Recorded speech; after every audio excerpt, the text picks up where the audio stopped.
Você lembra quando foi a última vez que você saiu de um filme com a sensação de prazer, na qual você passou ali nas suas 2 horas, 2 horas e meia dentro de um cinema com um sorriso no rosto?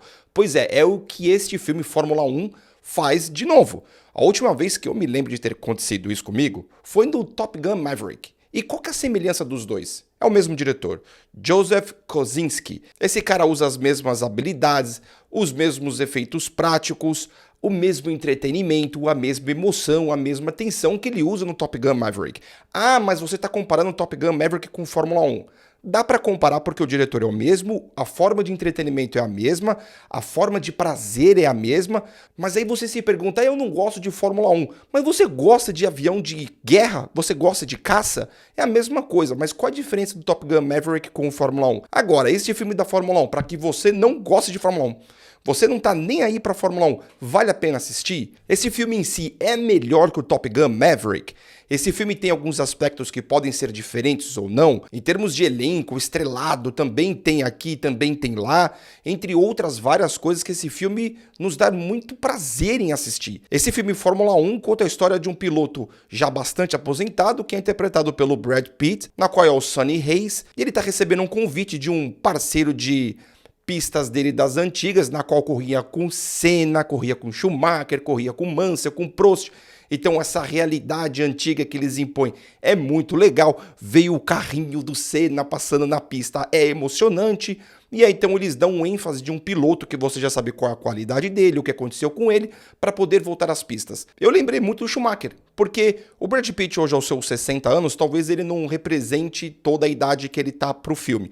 Mas, por exemplo, imagina um Schumacher hoje com 56 anos, saudável, como poderia estar, que é uma pena o que acontece com ele, mas que pudesse reviver a Fórmula 1 com a sua experiência, apesar que são consequências diferentes, porque o piloto em si, interpretado pelo Brad Pitt, não era um grande vencedor e um grande campeão como o Michael Schumacher era, mas mostra uma grande experiência, mostra um cara que sabe levar a Fórmula 1 pela emoção, sabe levar de forma manual. É claro que as coisas não são tão realistas como elas são hoje em dia na Fórmula 1. A Fórmula 1 eu acompanho, então o fato de você ver os bastidores, os pilotos como Verstappen, Alonso, Leclerc, o Carlos Sainz, então todos esses pilotos que a gente está vendo na televisão fazendo parte desse filme, você vê que a coisa se torna bastante realista. Mas agora, é realista a maneira não tão robotizada como é a Fórmula 1 hoje? Então, existe o entretenimento do cinema. Então, assim, esse momento de trabalhar em equipe, os bastidores, as brigas, as perseguições dentro da pista, as ultrapassagens e tal, os acidentes, acabam se tornando algo mais cinematográfico ao invés do realismo do que a Fórmula 1 é hoje, que é muito mais robotizada, muito mais automatizada, sem muitas nuances do que um piloto em si pode tomar algumas decisões de forma sozinho.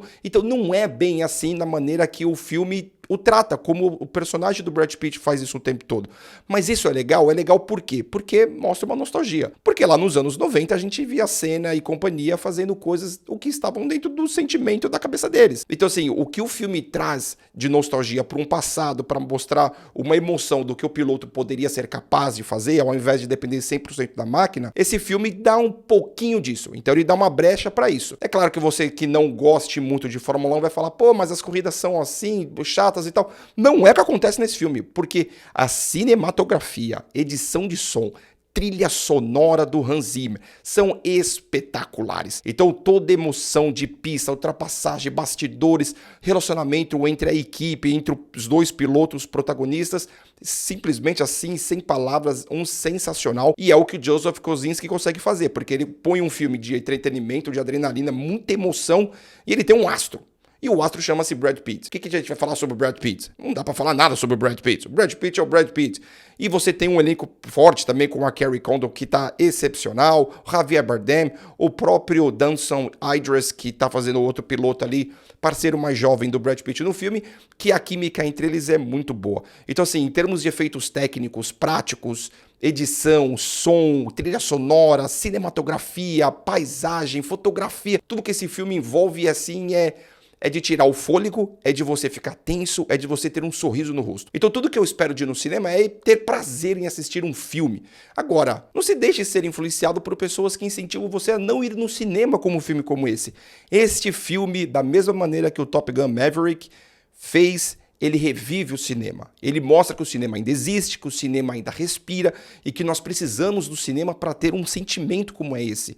Mesmo se você goste ou não de Fórmula 1, esse filme traz aquele sentimento que você sai do cinema com um sorriso no rosto, aquele sentimento de satisfeito pelo dinheiro que você gastou, porque você fala, pô, velho, que filme bom, que coisa boa de se ver. Ah, mas a história não é tudo isso. Mas que história? Nós estamos lá para ver uma história de Fórmula 1 de dois pilotos que a única coisa é o quê? É vencer, é competir dentro da pista. Mas eu acho que a emoção, alguns ensinamentos que o filme traz em termos de o que você mais precisa ter é paciência dentro de uma pista, se torna até um pouco meio que contraditório, mas completamente coerente. Porque da mesma forma que a melhor maneira de se mergulhar é sabendo respirar, a mesma maneira de se pilotar um carro de Fórmula 1 é ter paciência. Tudo que o Michael Schumacher fez na carreira dele inteira. Então eu acho que esse filme, Fórmula 1, vale demais a pena. Pra mim já é o melhor filme de 2025. Eu não sei o que pode vir pela frente. Superman, Quarteto Fantástico pra ser melhor que Fórmula 1?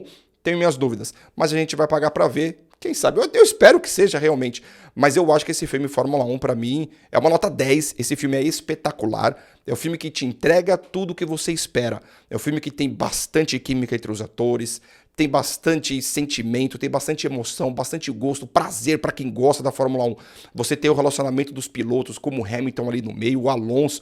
Então é muito legal. Para quem gosta, é um prato cheio, é um negócio para se degustar de forma mais prazerosa possível, para você comprar o filme e ficar assistindo, porque é espetacular, tá? E realmente a diferença entre Top Gun Maverick e Fórmula 1 é o quê? Para mim é a nostalgia. Porque os dois filmes são tão bons quanto, os dois filmes buscam o sentimento, buscam o prazer, buscam a emoção daquele momento, daquele esporte, daquela ação, daquela profissão, e que faz isso ser prazerosíssimo demais. Então assim, a diferença é que temos um Tom Cruise já com um personagem que a gente conhecia há mais de 30 anos, com um personagem que a gente acabou de conhecer do Brad Pitt, que é o Sonny Hayes. Aí existem especulações que vai ter o Fórmula 1 2 para buscar o personagem do Tom Cruise lá no Dias de Trovão com o Brad Pitt e tal. Já pensou? Pô, pago para ver o dobro só para ver esses dois juntos ali num belíssimo entretenimento chamado cinema. Beleza, galera? Comenta aí o que você achou desse filme, o que você acha do filme do Top Gun Maverick, que é o mesmo diretor, o Joseph Kosinski, que esse cara tem, assim, uma habilidade para fazer grande produção de emoção e tensão, assim, inexplicável, ainda mais quando tem produtores como o próprio Brad Pitt tem dessa vez, o Hamilton trazendo toda essa influência da Fórmula 1 para dentro do realismo do filme. Se não fosse provavelmente por ele, a gente não teria as marcas originais, as equipes, os patrocinadores, as pistas, os próprios pilotos. Eu acho que cai muito pela produção do Lewis Hamilton que está no filme, e claro que também outros filmes do Joseph Kosinski, como o Tom Cruise, que faz esses filmes ser muito mais grandiosos, atrair bilheteria, que é bom demais. Beleza, galera? Comenta aí, deixa o seu like, dá o share e é nóis, tamo junto.